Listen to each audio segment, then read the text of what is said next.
Hey friends, it has been quite a warm summer out here, and in this sultry summer I have not one but two excellent Freshies for you. I think that one of these fragrances will even give the very popular Rasasi Havas a run for its money. Don't get me wrong, the smell is entirely different. I am talking about the versatility factor, complement factor, and of course how could I forget about the performance. Before we start this video off, if you are tuning into my channel for the first time and you love fragrance related content, do consider subscribing to this channel because your support really means a lot to me. And if you find any section of this video to be useful, smash that like button as well. So let's dive in.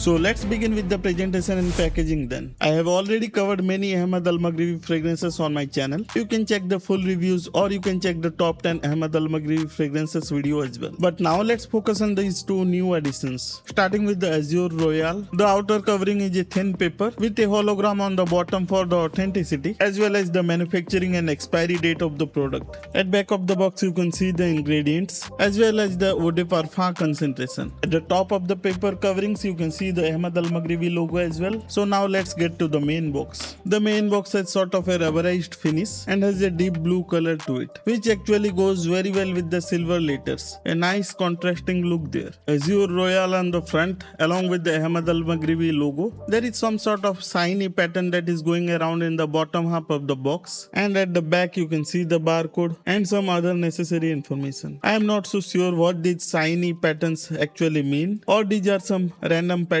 that is going around. If you know, let me know in the comment section down below. Now to the bottle design here. The design language of the outer box is carried over to the bottle as well, but there is a small difference here. Of course, the color. It is a lighter shade of the blue compared to the box. It looks really gorgeous, especially the combination of blue and the silver. This colorway combination is fantastic in my opinion. The design of this bottle is very simple. There is a gemstone on the cap, just like many Middle Eastern fragrances do. The cap is highly polished, almost perfected to a mirror-like finish. The cap has a good weight to it, not too light, not too heavy either, and the bottle rests inside the box at an angle. And if you're someone who likes to showcase their fragrances along with the box, I guess this might be great for you. Now moving on to the extremely popular Kaaf. Now this sort of packaging is very similar to the Zeleny, which I had reviewed a long time back. This again had some interesting pattern going all over it, this time with a blue and white finish and little bit of gold accent as well. You can see at the bottom there is a hologram for the authenticity as well as the manufacturing and expiry date of the fragrance, and at the bottom you can see the barcode and the QR code that might take to their official site, I guess. The back of the box is standard, nothing fancy here. Let me open up the box quickly so that we can take a look at the bottle. Now this bottle design is a little interesting one. The juice is of pale blue color, but it almost looks transparent to be honest. The glass is also finished a touch better here. The cap is made up of plastic and it clicks onto the bottle. There is the Ahmed Al Maghribi logo on the top of the cap. It comes in 100 ml and eau de parfum concentration, which is mentioned in the front as well. So let's begin the spray test of both of these fragrances before we move on to the smell section. One thing I have noticed with fragrances from this house, generally most of their fragrances in this price range have really amazing pressurized atomizer. But as we go up in the price range, their atomizers generally suit less amount of juice, which seems a bit weird to me. Well, these atomizers are excellent. As far as presentation and packaging is concerned, there is almost nothing to complain about. So they score a very strong 9.5 out of 10. Excellent, especially considering the price they come at.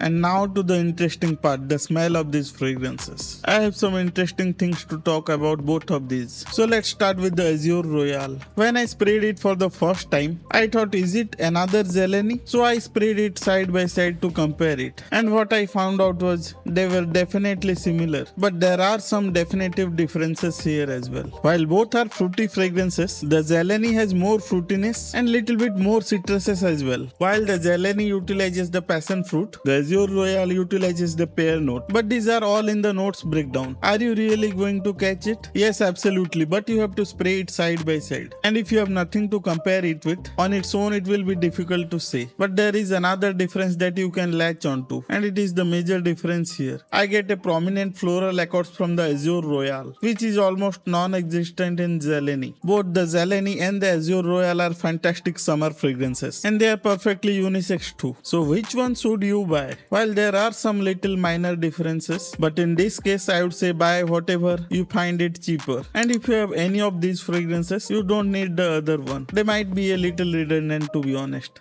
On the other hand, the Kaaf is totally different from all the fragrances I have ever tried from Ahmed Al Maghribi house. It takes inspiration from the Abercrombie Fitch Fierce, but there is twist here. It is more aquatic in nature. There is a watermelon note in here, but it is not very sweet or extremely natural smelling. Don't get me wrong, it is not into the photorealistic aspect, but more like a fragrance. It is not one of those salty aquatic fragrances, but more of a fresh aquatic fragrance. Very clean, little to no sweetness in here, and very musky. And I think that major player in this fragrance is that floral accord, and it is definitely some white florals. At the beginning of this video I said that it is a big competitor to the Rasasi Havas because it is equally versatile in nature, even more affordable, and a very strong perfumer as well, which we will talk later in the performance section. The Rasasi Havas isn't a very natural smelling fragrance either, so if you are someone who is looking for an affordable fresh fragrance that is extremely versatile in nature and almost as compliment getting nature as the Rasasi Havas, but without the sweetness, then this might just be the fragrance you are looking for. I would not suggest you to blind buy this fragrance because some of you may not like the synthetic watermelon accord. Actually, the Azure Royal is a much safer bet among these two fragrances. In terms of versatility, Azure Royal is more casual, more playful, a very fruit-forward fragrance, while the Kaaf is a clean, aquatic, fresh fragrance with some floral elements in it.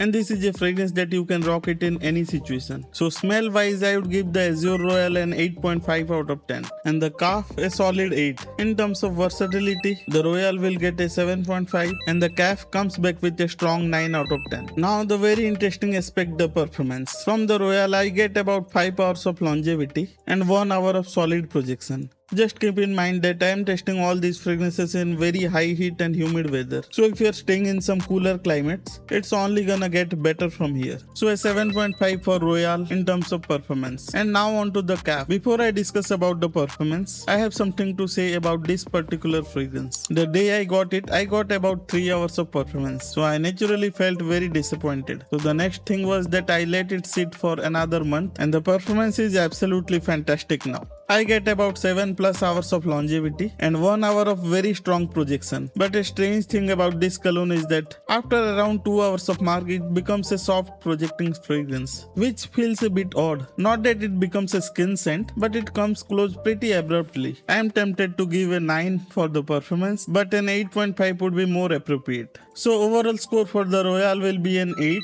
and the Kaaf with a strong 8.5. If you took anything value of this video, hit that like button. We are slowly inching towards that 1000 subscribers mark. So if you feel like these videos are of any value, consider hitting that subscribe button and do not forget to hit that notification bell so that you don't miss out on my new videos. Your support really means a lot to me. And yes, one more thing I have forgot to say, both of these are absolutely unisex fragrance, so anybody can rock it. So that's it for today's video. I will meet you all in my next video. Till then, stay safe and as always, stay honest.